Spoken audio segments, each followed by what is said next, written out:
Tervepä terve kaikille. Tänään mä ajattelin näyttää, miten asennetaan Minecraft Xbox-versiolle custom-mappeja.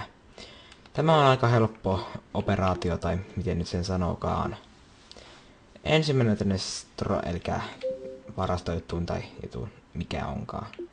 USB, configure now. Ja nyt tämä tekee tämmösen jutun ja menee vähän aikaa, pieni hetki.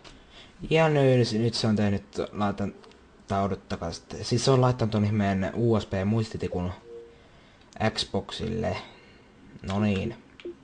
Hard drive. Mennään tänne profiles. Tämä on tämmönen mun tutorial-ukko, jonka mä tein jonkun aikaa sitten. Tätä on tämmöstä blä blä blä. Memory unit. Laitetaan tänne. Tutorial signed out. Ja nyt siirrytään koneelle. Ja nyt ollaan tällä koneella. Siis mitä ensin täytyy tehdä, niin otatte täältä teidän Xboxista tänne muistitikun irti. Ja sen jälkeen laitetaan koneeseen kiinni tämä muistitikku. Ja sitten tulee tietenkin tämmönen viesti, tai mikä on kaan. Mennään tälle vaikka ensin resurssien hallintaan, etsitään tältä. Mulla oli tämmönen ladattu save täällä. Laitetaan se työpöydälle. Sen jälkeen katsotaan, mitä täällä on. Siirtyvä, joo, siistiä.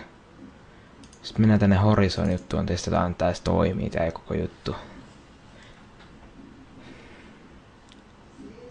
Ei jotta, voi. No niin.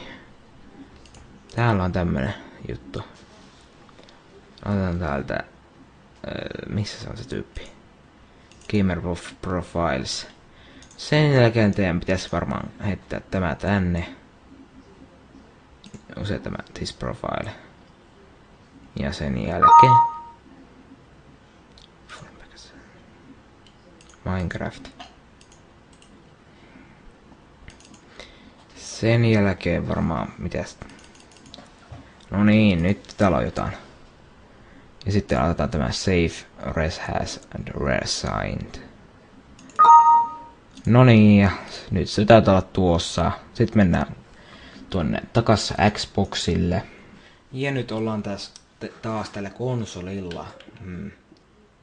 Ja sen jälkeen nyt mennään tänne systeemiin. Taas tänne samaan paikkaan. Sitten mennään tänne AD. Otetaan mennä siis tänne. Mistä on profiles. Tämän taas siirrätte tälle samalla tavalla hard drivelle. No niin.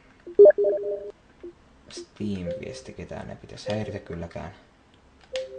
Tämä pitää siirtää tonne hard drivelle taas.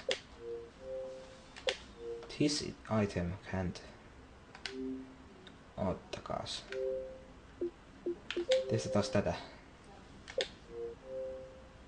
The item can't.